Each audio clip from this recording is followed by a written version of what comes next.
What happens when one of Britain's most beloved comedy legends sits down for what should be a friendly morning chat, only to find himself under attack from a host who seems determined to tear him down?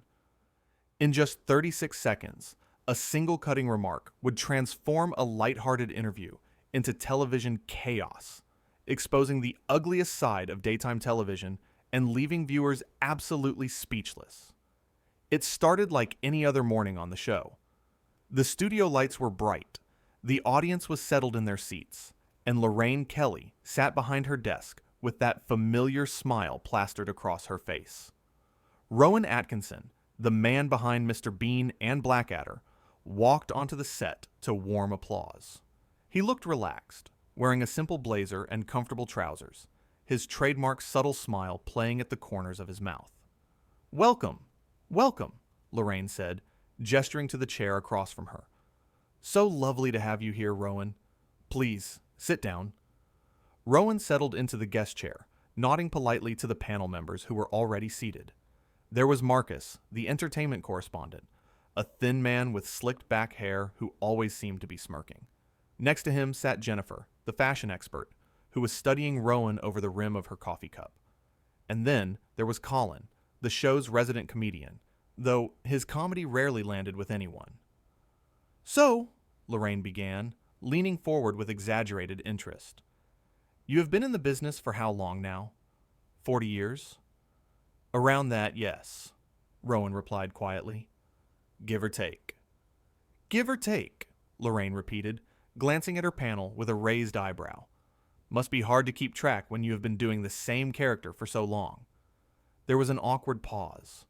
The audience shifted uncomfortably. Rowan's smile tightened just slightly. "Well, I have played many characters over the years," he said diplomatically. "Mr. Bean is certainly the most recognized internationally, but I have also done quite a bit of theater work, Blackadder, Johnny English films, and various other projects." Right, Lorraine said dismissively, waving her hand. "But let's be honest, shall we? When people see you, they see Mr. Bean. That must be frustrating."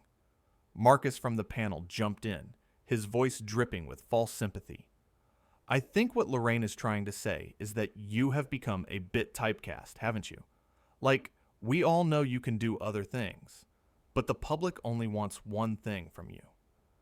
Rowan shifted in his seat. "I would not say that's entirely accurate. Audiences have responded very well to different roles I have taken on." "Have they, though?" Colin interjected with a snort. "I mean, the Johnny English films were hardly groundbreaking cinema, were they?" "They were successful family films that people enjoyed," Rowan said, his voice remaining calm, but with a slight edge creeping in. "Not everything needs to be groundbreaking. Sometimes entertainment is simply about making people laugh and forget their troubles for a while." Lorraine leaned back in her chair, arms crossed. "That's a lovely sentiment, Rowan, really. But do you not think there is something a bit sad about a man of your age still pulling funny faces for the camera? I mean, when do you grow up?" The audience gasped. Several people in the front row exchanged shocked glances. Jennifer from the panel looked down at her notes, clearly uncomfortable. Rowan's expression hardened. "I beg your pardon?" "Oh, do not get defensive," Lorraine said with a laugh that sounded more like a bark. "I am just saying what everyone is thinking. You are, what, 60-something? And you are still doing pratfalls and silly walks. There is no substance to it." "No substance," Rowan repeated slowly, as if testing the words in his mouth. "You think bringing joy to millions of people across the world, across generations, across language barriers, has no substance? Well, it is not exactly Shakespeare, is it?" Marcus chimed in again, clearly enjoying himself. "I mean, grunting and stumbling around does not require much talent." Rowan turned to face Marcus directly. "Have you ever tried physical comedy? Have you ever attempted to convey complex emotions and storytelling without using words? It is actually far more difficult than standing in front of a camera, reading from an auto cue." "Ooh, touchy," Colin said with a grin. "Hit a nerve, did we?" You did not hit a nerve, Rowan said firmly. You displayed ignorance about a craft that has existed since the days of Charlie Chaplin and Buster Keaton. Physical comedy is an art form. Lorraine jumped back in, her voice taking on a patronizing tone. Of course it is, darling, and you are very good at it. We are just wondering when you might try something with a bit more depth. You know, before it is too late. Before it is too late, Rowan echoed. What exactly do you mean by that? Well, you are not getting any younger, are you? Lorraine said with a shrug. The physicality required for your type of comedy. It must be getting harder. Maybe it is time to think about retirement. Go out on top, as they say. Rowan stared at her for a long moment. Are you seriously suggesting I should retire because of my age? I am suggesting you should consider your legacy, Lorraine replied. Do you want to be remembered as the funny face man who kept going until he could not anymore? Or do you want to step aside with dignity? Jennifer finally spoke up, her voice hesitant. I think perhaps what Lorraine means is that there might be other opportunities for you to explore. Different types of roles. No, I meant what I said, Lorraine interrupted. Rowan, you have had a good run. A very good run. But watching someone your age trying to be funny by acting like a child, it is a bit uncomfortable, is it not? The audience was completely silent now. People were looking at each other in disbelief. One woman in the third row had her hand over her mouth. Rowan's voice when he spoke was quiet but clear.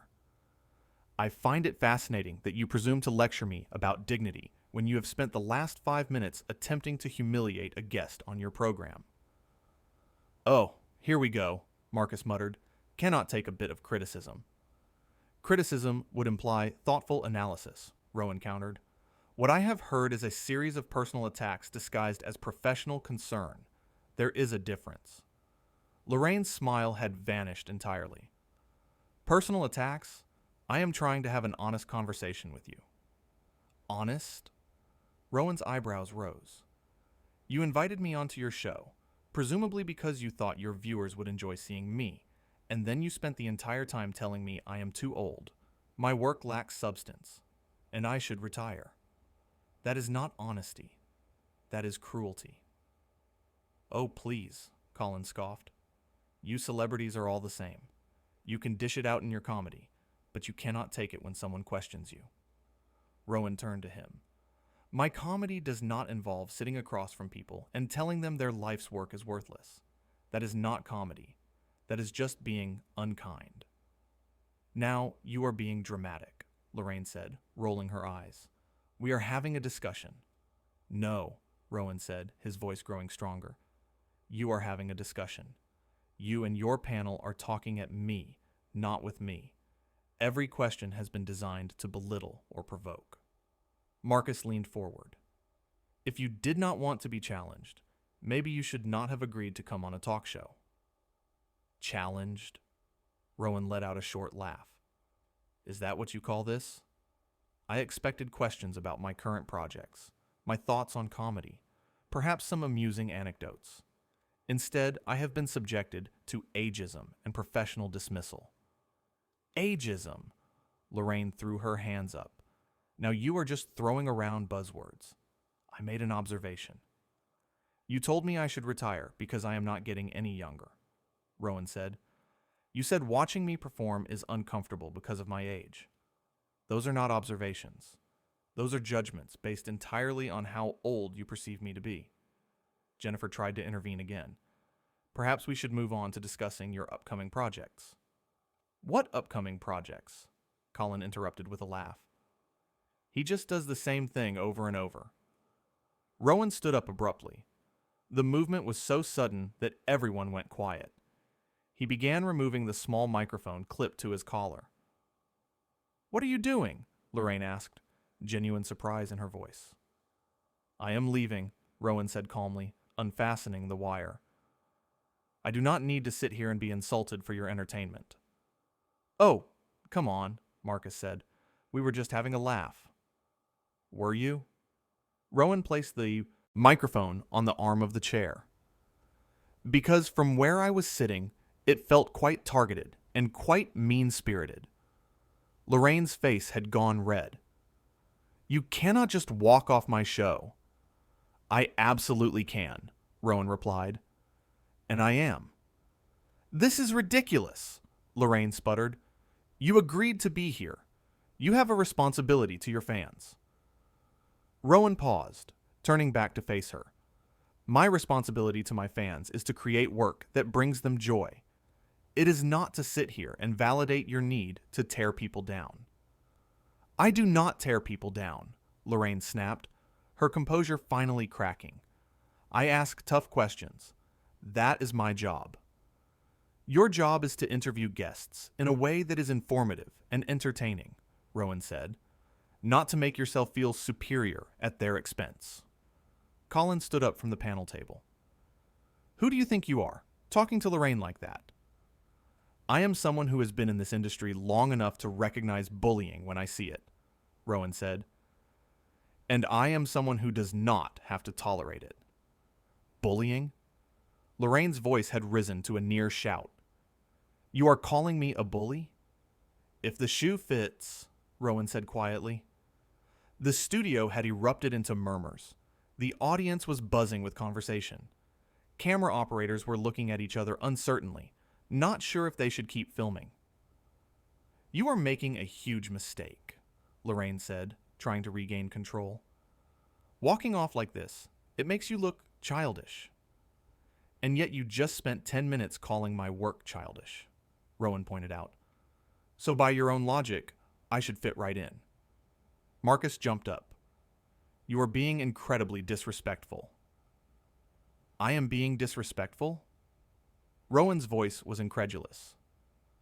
"Have you listened to anything that has been said in the last 15 minutes?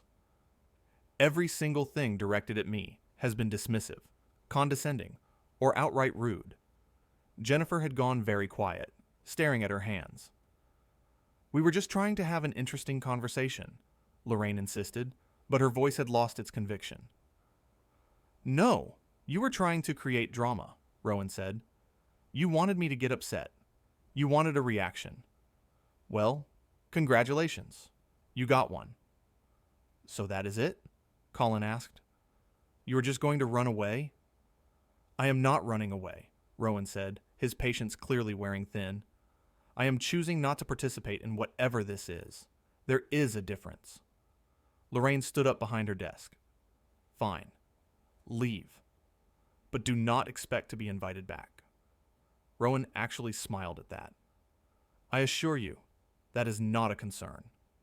"You are burning bridges," Marcus warned. "This will not look good for you." "I am willing to take that risk," Rowan said. "I would rather burn a bridge than compromise my self-respect." The audience had started to applaud. It began with just a few people, then grew louder. Within seconds, half the studio was clapping. Some people were even standing. Lorraine looked furious. "Sit down!" she shouted at the audience. "This is not a performance." But the applause continued. People were nodding in agreement, some calling out words of support to Rowan. Colin looked bewildered. "Why are they clapping for him?" "Because they recognize authenticity when they see it," Rowan said. "Something that seems to be in short supply on this program." "That's enough," Lorraine barked. "Security, please escort Mr. Atkinson from the building." "That will not be necessary," Rowan said. "I know the way out." Jennifer finally spoke up, her voice small. "Rowan, I am sorry. I should have said something." Rowan nodded to her. "Thank you. I appreciate that." Marcus scoffed. "Oh, please do not encourage him, Jennifer." "Encourage what?" Jennifer snapped, suddenly finding her voice. "Encourage him standing up for himself? Maybe you should try it sometime instead of just going along with whatever Lorraine says." "Excuse me?" Lorraine whirled on her. "You heard me," Jennifer said, standing up herself. "What we just did to him was awful. We ambushed him." "We did no such thing," Lorraine said. "Yes, we did," Jennifer insisted. "Every question was designed to make him feel small. I went along with it, and I am ashamed of myself. Colin laughed nervously. Oh, come on, Jennifer. Do not be so dramatic. I am not being dramatic, Jennifer said. I am being honest. Something we should have been from the start. Marcus looked at Lorraine. Are you going to let her talk like this? Let her? Rowan interjected. She is a grown woman expressing her opinion. Nobody needs to let her do anything. Stay out of this, Marcus snapped. Gladly, Rowan said. I was leaving anyway. Lorraine pointed at him, her hand shaking. You have ruined my show. I think you did that all by yourself, Rowan said calmly. I simply refuse to be complicit in it. You are arrogant, Lorraine spat. You think you are better than everyone else. I do not think I am better than anyone, Rowan replied. I just expect to be treated with basic respect. Apparently, that is too much to ask here. The applause from the audience had grown even louder. People were shouting things like, "Good for you," and "She deserved that." Lorraine's face was purple now. Get him out of here. I want him gone.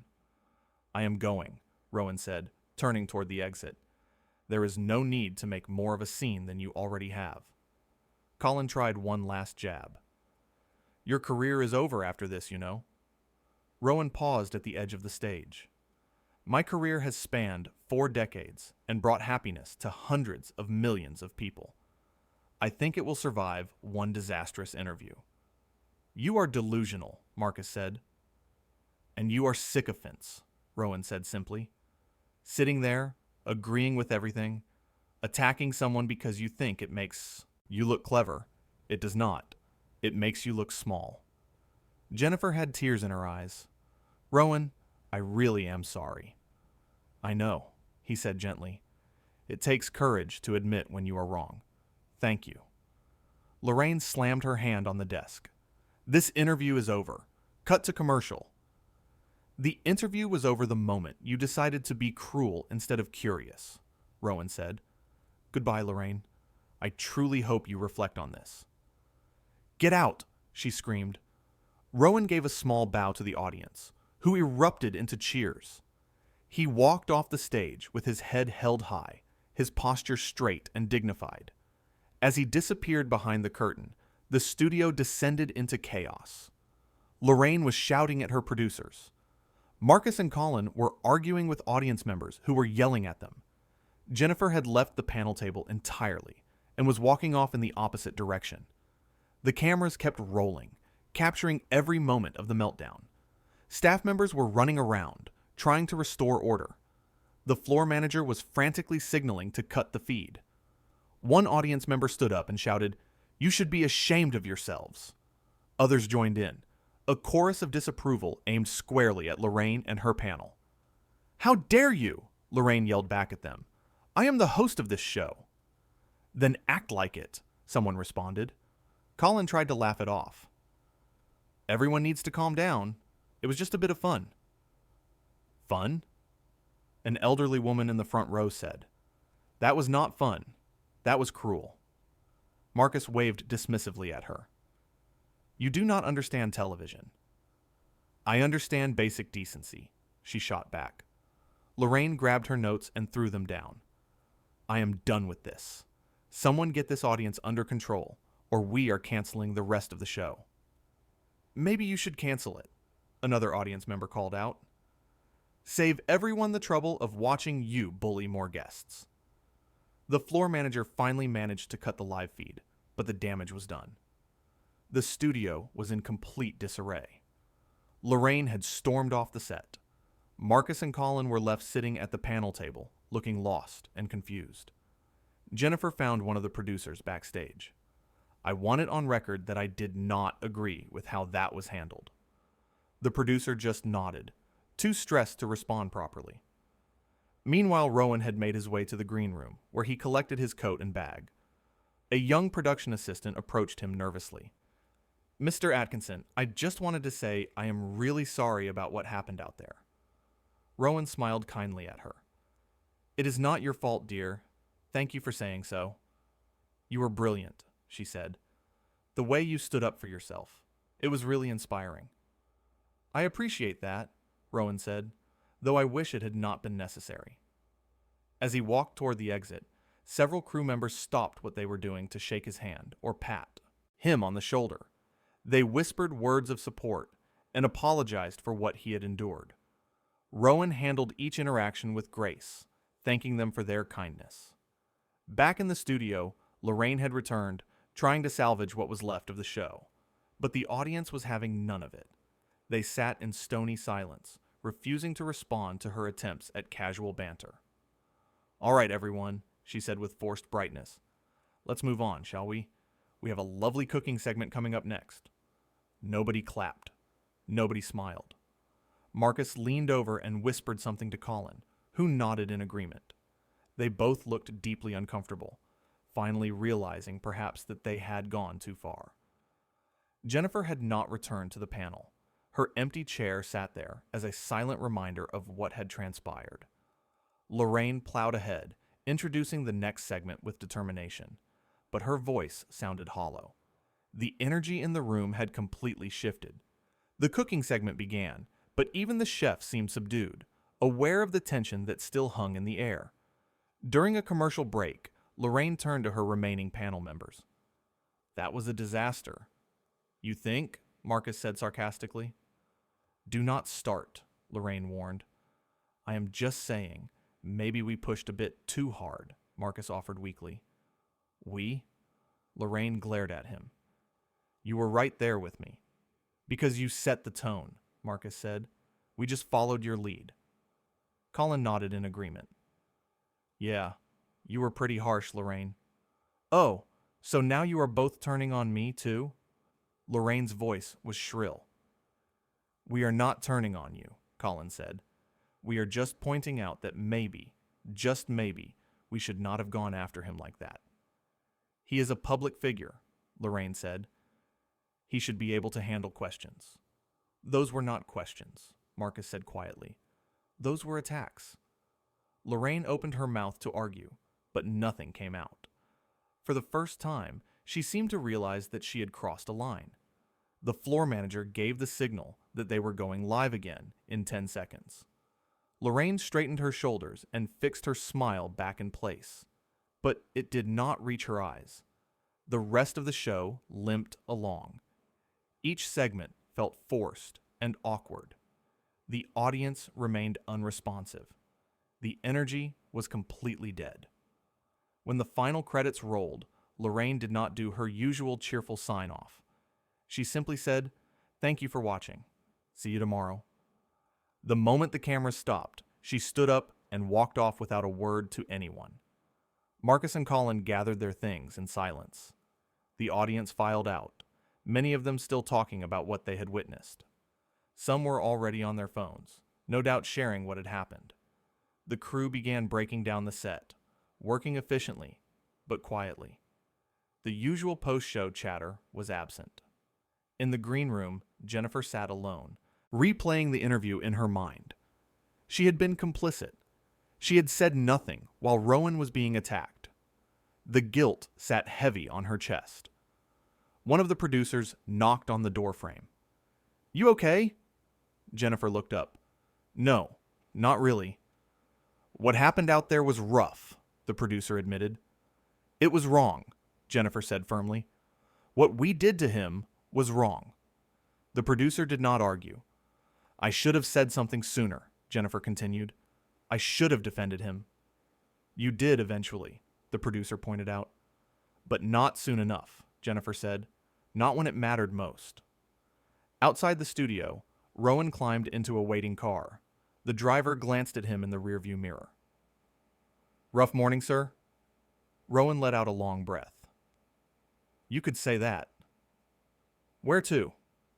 "Home, please," Rowan said. "I think I have had quite enough of television for one day." As the car pulled away from the studio, Rowan looked out the window at the gray London sky. He did not feel victorious. He did not feel vindicated. He simply felt tired. But beneath the exhaustion was something else. A quiet sense of dignity. He had stood up for himself. He had refused to be diminished. Whatever consequences might come from walking off that set, at least he could look at himself in the mirror and feel no shame. The car merged into traffic, carrying him away from the chaos he had left behind. Back at the studio, the phones were already ringing off the hook. Viewers calling in, some to complain about Rowan walking off, but many more calling to complain about how he had been treated. The producers gathered in an emergency meeting. The show's reputation was on the line. Something would need to be done, but that was a problem for later. For now, the studio sat empty and quiet. The lights dimmed, the cameras cold. A day that started like any other had ended in spectacular fashion. And at the center of it all was a simple truth. Sometimes the bravest thing you can do is walk away.